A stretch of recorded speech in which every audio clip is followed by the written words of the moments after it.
Josh George here, doing a video where I'm predicting the college football playoff for 2020 and the top 14. You'll see my other videos. You might make comments or suggestions on who I could have picked. Now, so at 14, I have Texas A&M. They're 6-4. They play a very tough schedule. They didn't lose a game that they shouldn't have lost, essentially. And I break down the Aggies a little bit more on my SEC video. But I have them finishing the year ranked 14. At 13th, I have LSU. I have them taking a dip from last season, but still in that top echelon group. And I think they're going to be really good, except for on offense, where they only have 2 starters coming back since Jamar Chase is sitting out. Now, Auburn, I have them at 12. They have head-to-head over LSU.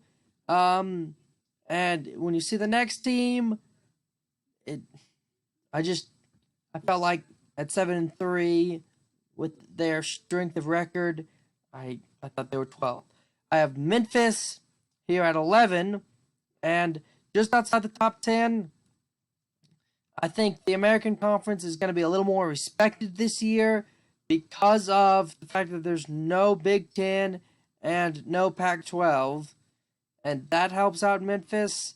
And I think that they're really going to, one of their losses was a team that they beat earlier in the year. I think that helps them rank above some of these SEC schools.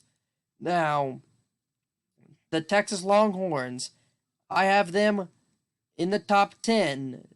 I think they're going to be 7-3, but they're really going to pass the eye test.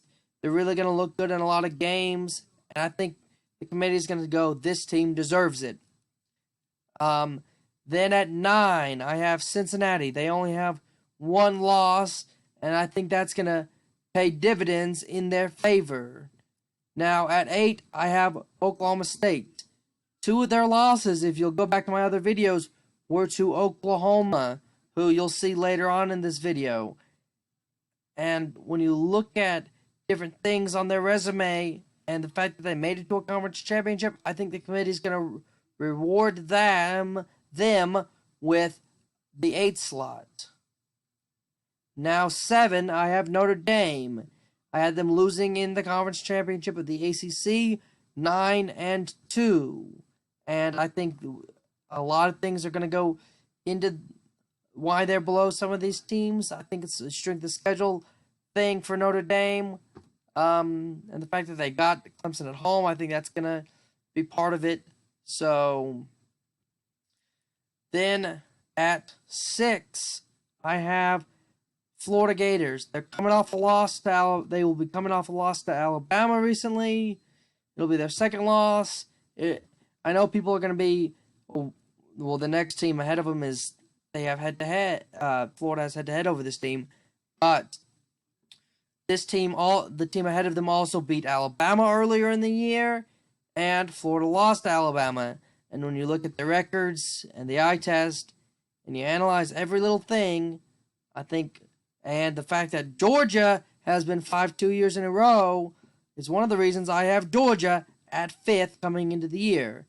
Now, I said that the committee is really going to respect conference championships this year. I really think they will. I really think they're going to respect the American Conference. So that's why I have them. And they had 2 other teams that were in the top 11. So I have UCF at 4. Then, and I think it's because I think they're going to look really good, and they will have avenged their only loss when they win their conference championship game. So I think they're going to get the nod over Georgia. Now, to Clemson, I have them at 3rd. They have 1 loss. They're going to look at the ACC. I don't think they're going to get as much respect as they're due, and that 1 loss is really going to hurt them. But they were undefeated last year, and they came in 3rd. Then I have Alabama at 2. I think that 1 loss is going to hurt them just slightly and move them down to 2, because it's going to be hard to move them ahead of an undefeated team. And I have Oklahoma conference champion and 11-0.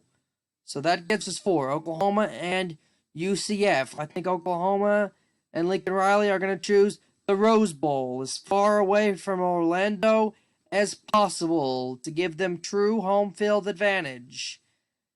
When I analyzed this game, I know Heupel would be looking forward to playing his old team, but the American Conference typically does not fare well in these big games. Penn State destroyed Memphis last year. When you look at some of the head-to-head games in the bowl games, the American Conference did not fare well. I have the Sooners moving ahead to 12-0, and if you'll see it there, I have UCF at 9-2. Now, to the Sugar Bowl, I have Clemson and Alabama.